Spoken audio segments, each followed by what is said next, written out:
time. Ladies and gents, I'm here with Gio. Gio, how are you doing, man? I'm doing excellent. Just finished competing. You know, a little disappointed with the results, but I definitely had a fun time competing against Bruno Frazatto, and I think I represented, my style pretty good. But it always sucks when you lose. But ultimately, I'm just grateful to be here. Absolutely. I mean, it was a crazy match. There was at one point you guys rolled off the mats. What happened after that? It was weird because I had an arm choke from the side that I do. It's like a secret, not a secret, but it's like one of my weird sneaky moves that I do from when I'm taking the back as they keep rolling. I'm pretty good at if you see my match in EBI against Ricky, I actually hit it there. And I had that locked in, you know what I mean? And then he kept rolling, and they said reset because we were on the table. I don't know if it was the ref or the guy on the side said reset. I let go. And then they said, the ref didn't say nothing, but the guy on the outside he's like, no resetting. So it's just very weird. And then, like, the ref was kind of arguing with the judges, or I don't even know what was going on. And then somehow Bruno started on my back. You know what I mean? Right. I'm just glad you're as confused as I was, because I just saw you guys go off mat, and normally when you go off mat, they just kind of reset whatever position that you're from there.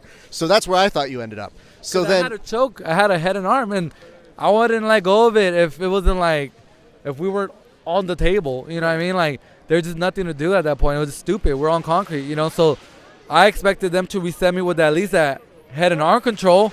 But, no excuses.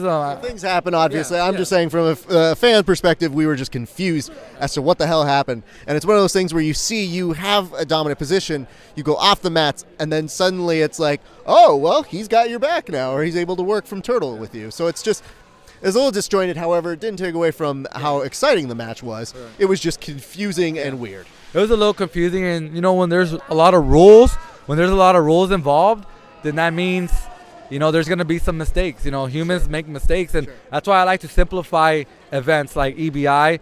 All you got to do is submit someone. If you don't submit them, you don't win. Simple as that. How's that not easy for people to comprehend and get on? You know what I mean? Like, submission only. Points are cool, but not as cool as EBI, rules. The reason I'm doing ADCC because it is the biggest tournament in the world, and I want to beat them at their game. And I'm not saying this tournament is not dope either. It's the best tournament, obviously. But, me personally, like, when there's a lot of rules involved, it seems like a lot of people mess up, and it just happens a lot. It does. They're trying to turn off the lights, so I guess that can only give us so many things. I do want to tell you, though, I don't know if you saw, but when they did reset you, Eddie Bravo was looking to the crowd, who was then cheering because the gentleman had your back. Yeah. But when that happens, Eddie looked to the crowd and just went like this. No. That's not how it went down. So I wish that was on tape, but I felt like you should know that. That is important. I think it was very funny. I want to say this. Obviously, great things are happening for you. What is coming up next, sir?